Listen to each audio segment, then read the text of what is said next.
नमस्कार, मैं हूं अंकुर और आप देख रहे हैं सत्य हिंदी का सुबह 11 बजे का न्यूज बुलेटिन। राम मंदिर चढ़ावा चोरी के मामले में आज सुप्रीम कोर्ट पर सबकी नजर बनी हुई है। उधर 20 जुलाई से शुरू होने वाले संसद के मानसून सत्र में विपक्ष ने सरकार की नींव हिलाने की पूरी तैयारी कर ली है। साथ ही नरोत्तम मिश्रा का दिल्ली दरबार, गुजरात मॉडल की खुलती पोल और एक और घोटाले की खबर ने और हंगामा मचाया हुआ है। बुलेटिन में जानेंगे देश और दुनिया की सभी जरूरी खबरें, लेकिन उससे पहले सत्य हिंदी के ऐप को लेकर एक सूचना भी। अब आपको हमारी खबरें देखने के लिए कहीं और जाने की जरूरत नहीं है। आप सत्य हिंदी की ऐप को अपने फोन पर डाउनलोड कर लें। इस ऐप पर आप हमारा हर न्यूज बुलेटिन बहुत आसानी से देख सकते हैं और यूट्यूब के हमारे सारे शो भी आपको यही मिल जाएंगे। इसके साथ ही हमारी वेबसाइट की सारी खबरें भी इसी ऐप पर मौजूद हैं। यानी अब सब कुछ बस आपके एक क्लिक पर उपलब्ध है। तो अभी ऐप स्टोर पर जाएं या डिस्क्रिप्शन में दिए गए लिंक पर क्लिक करें और सत्य हिंदी ऐप डाउनलोड करें। अब जानते हैं बुलेटिन की 5 बड़ी खबरें। राम मंदिर दान मामले में सुप्रीम कोर्ट आज सुनेगा सीबीआई जांच और ऑडिट की मांग। 20 जुलाई से संसद में घमासान, राम मंदिर, एसआईआर, नीट पर विपक्ष का बड़ा प्लान। यूएन रिपोर्ट के बाद एसआईआर पर घमासान, ज्ञानेश कुमार विपक्ष के निशाने पर। सीएजी रिपोर्ट से लाडकी बहन योजना में घोटाले के आरोप, करोड़ों खर्च पर सवाल। क्या यही है गुजरात मॉडल? शिक्षा रिपोर्ट ने खोली स्कूलों की चौंकाने वाली सच्चाई। अब शुरुआत करते हैं राम मंदिर की आज सुप्रीम कोर्ट में सुनवाई से। राम मंदिर दान विवाद पर आज सुप्रीम कोर्ट में अहम सुनवाई होगी। याचिकाओं में दान में गड़बड़ी में स्वतंत्र जांच की मांग की गई है। सुप्रीम कोर्ट की 3 जजों की पीठ इस मामले को सुनेगी। कुछ याचिकाओं में सीबीआई जांच की मांग की गई है, वहीं एक याचिका में सीएजी से ऑडिट कराने की मांग भी है। याचिकाकर्ताओं ने अहम रिकॉर्ड सुरक्षित रखने की मांग की है। इनमें बैंक रिकॉर्ड और यूपीआई लेन देन शामिल हैं। सीसीटीवी फुटेज और दूसरे दस्तावेज भी सुरक्षित रखने की अपील की गई है। एक याचिका में फॉरेंसिक ऑडिट की भी मांग है। साथ ही सुप्रीम कोर्ट की निगरानी में जांच करवाने की मांग उठी है। रिटायर्ड जजों और वित्तीय विशेषज्ञों की समिति बनाने का सुझाव भी दिया गया है। फिलहाल इस मामले की एसआईटी जांच जारी है। सुप्रीम कोर्ट ने अभी आरोपों पर कोई राय नहीं दी है। अब सबकी नजर आज की सुनवाई पर रहेगी।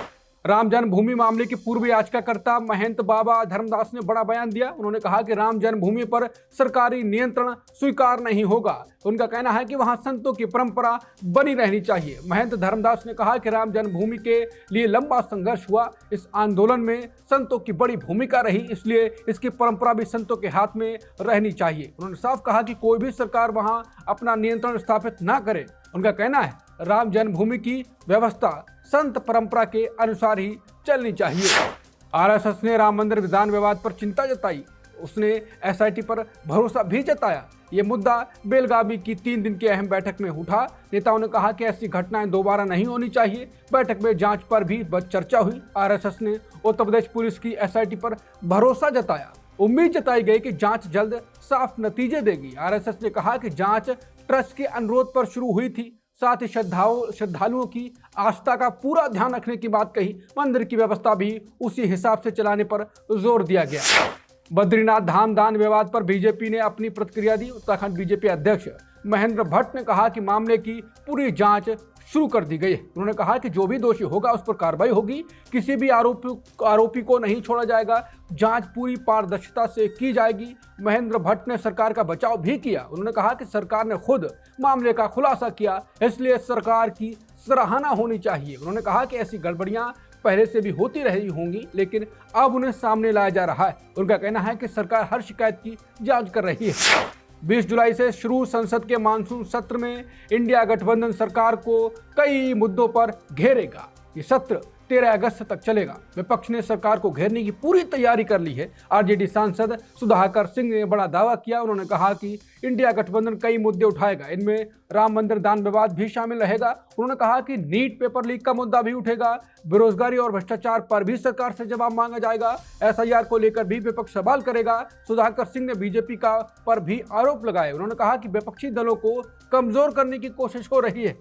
उनका दावा है कि 2/3 बहुमत जुटाने की तैयारी चल रही है। उन्होंने कहा कि विपक्ष इसका मिलकर विरोध करेगा। संसद के अंदर भी आवाज उठेगी। जरूरत पड़ी तो सड़क पर भी आंदोलन होगा। सुधाकर सिंह ने कहा कि 1 नेशन 1 इलेक्शन और परिसीमन जैसे मुद्दों का भी विरोध होगा। उनका कहना है कि विपक्ष लोकतांत्रिक अधिकारों से जुड़े हर मुद्दे पर सरकार को घेरेगा। यूएन की रिपोर्ट के बाद विपक्ष हमलावर हो गया है। टीएमसी और कांग्रेस ने चुनाव आयोग को घेरा है। विपक्ष ने एसआईआर प्रक्रिया पर गंभीर सवाल उठाए। उनका कहना है कि रिपोर्ट में कई चिंताएं सामने आई हैं। यूएन रिपोर्ट में अल्पसंख्यकों पर असर की बात कही गई है, खासकर मुस्लिम वोटर्स को लेकर चिंता जताई गई है। रिपोर्ट में एआई के इस्तेमाल पर भी सवाल उठे हैं। साथ ही भारत सरकार से 7 जवाब भी मांगे गए। टीएमसी सांसद सग्रिका घोष ने चुनाव आयोग पर हमला बोला। उन्होंने कहा कि लाखों मतदाता वोटर लिस्ट से गायब हो रहे हैं। उनका आरोप है कि एसआईआर संविधान की भावना के खिलाफ है। उन्होंने एआई आधारित फैसलों पर भी सवाल उठाए। साथ ही मुख्य चुनाव आयुक्त ज्ञानेश कुमार पर भी निशाना साधा। उधर कांग्रेस नेता पवन खेड़ा ने भी यूएन रिपोर्ट का हवाला दिया। उन्होंने ज्ञानेश कुमार पर तंज कसा। खेड़ा ने कहा कि अब उनकी प्रतिभा की चर्चा संयुक्त राष्ट्र तक पहुंच गई है। उन्होंने इसे व्यंग्य बताते हुए सरकार पर भी सवाल उठाए। बुलेटिन में खबरें अभी और भी हैं, आगे देखिए। महाराष्ट्र में सीएजी रिपोर्ट में लाडकी बहन योजना पर वित्तीय सवाल। गुजरात में आधे छात्र 12वीं तक नहीं पहुंचते, रिपोर्ट का दावा। नरोत्तम मिश्रा से दिल्ली में किसी नेता ने नहीं की मुलाकात। और अमेरिका के नए हमले, ईरान में एक मौत, तनाव बढ़ा।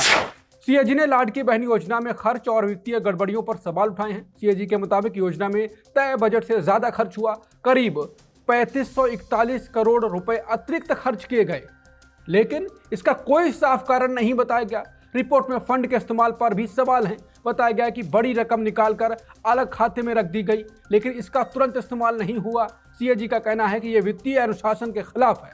रिपोर्ट के मुताबिक योजना से महिलाओं को हर महीने 1500 रुपए मिलते हैं, लेकिन इसके बजट और खर्च में बड़ा अंतर दिखा। सीएजी ने इसे वित्तीय प्रबंधन की बड़ी कमी बताया। रिपोर्ट में पुरानी गड़बड़ियों का भी जिक्र है। जांच में 12,000 से ज्यादा पुरुष लाभ लेते मिले, बाद में उनके नाम सूची से हटाए गए। करीब 2400 सरकारी कर्मचारी भी योजना का लाभ लेते पाए गए। इतना ही नहीं, पिछले साल 8 लाख महिलाओं की मदद भी घटाई गई। उन्हें 1500 की जगह सिर्फ 500 रुपए मिले। सरकार ने कहा था कि उन्हें दूसरी सरकारी योजनाओं का भी लाभ मिल रहा था। अब सीएजी की रिपोर्ट के बाद ये योजना फिर सवालों के घेरे में है। गुजरात की स्कूली शिक्षा पर नई रिपोर्ट आई है। रिपोर्ट में कई चौंकाने वाली आंकड़े सामने आए। दावा है कि करीब आधे छात्र 12वीं तक नहीं पहुंचते, यानी बीच में ही पढ़ाई छोड़ देते हैं।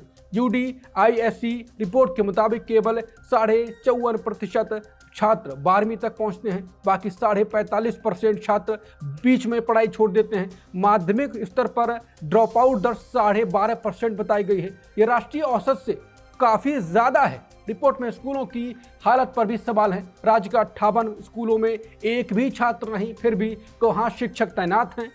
वहीं 2300 से ज्यादा स्कूल सिर्फ एक शिक्षक के भरोसे चल रहे हैं। रिपोर्ट कहती है कि शुरुआती कक्षाओं में स्थिति बेहतर दिखती है, लेकिन आगे बढ़ते ही छात्रों की संख्या घटने लगती है। अब ये रिपोर्ट गुजरात मॉडल की शिक्षा व्यवस्था पर नए सवाल खड़े कर रही है।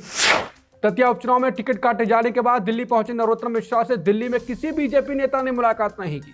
नरोत्तम मिश्रा ने कहा कि दिल्ली में किसी बीजेपी नेता से मुलाकात नहीं हुई। उन्होंने साफ कहा उन्हें किसी बैठक के लिए भी नहीं बुलाया गया। बीजेपी ने इस बार दतिया से आशुतोष तिवारी को उम्मीदवार बनाया है। इसके बाद नरोत्तम मिश्रा दिल्ली गए थे, तभी उनके कई नेताओं से मिलने की चर्चा शुरू हुई। कहा गया कि उनकी मुलाकात बीजेपी अध्यक्ष नितिन नवीन या अमित शाह से हो सकती है, लेकिन अब नरोत्तम मिश्रा ने कहा कि कोई मुलाकात नहीं हुई। अब उन्होंने कहा कि वो आशुतोष तिवारी के नामांकन में शामिल होंगे। उन्होंने कहा कि मुख्यमंत्री के साथ नामांकन में मौजूद रहेंगे।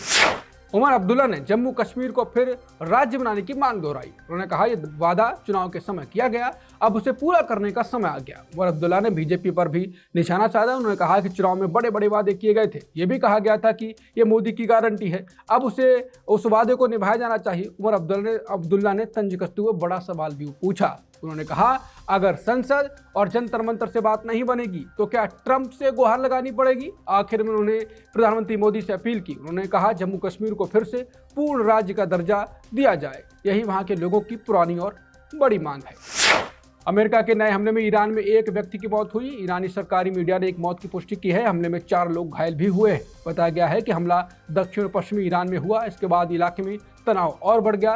दोनों देशों के बीच टकराव लगातार गहराता दिख रहा है। अमेरिकी सेना ने भी कार्रवाई की पुष्टि की है। उसका कहना है कि यह हमलों का नया दौर है। ये कार्रवाई हॉर्मुज़ जलसंधि में बड़े तनाव के बाद हुई। अमेरिका का दावा है कि उसके कुछ खाड़ी सहयोगी भी निशाने पर आए। इसी के बाद जवाबी कार्रवाई की गई। बैंकॉक में एक पब में भीषण आग से 27 लोगों की मौत हुई। थाईलैंड की राजधानी बैंकॉक में ये बड़ा हादसा हुआ। एक पब में भीषण आग लग गई। इस हादसे में 27 लोगों की मौत और 63 लोग घायल हुए। इनमें 22 की हालत बेहद गंभीर बताई जा रही है। कई लोग अभी अस्पताल में भर्ती है। बताया गया कि आग आधी रात के आसपास लगी। देखते ही देखते पूरा पब धुएं से भर गया। अंदर मौजूद कई लोग बाहर नहीं निकल सके। शुरुआती जांच में शॉर्ट सर्किट की आशंका है। माना जा रहा है एसी में खराबी से आग लगी। इसके बाद आग तेजी से पूरे पब में फैल गई। दमकल कर्मियों ने कई लोगों को बाहर निकाला, लेकिन जहरीले धुएं ने सबसे ज्यादा नुकसान पहुंचाया। कई लोगों की मौत दम घुटने से हुई। सुबह 11 बजे के बुलेटिन में इतना ही। बाकी खबरों के लिए बने रहिए सत्य हिंदी के साथ। दोपहर 2 बजे मिलते हैं नई खबरों के साथ। नमस्कार।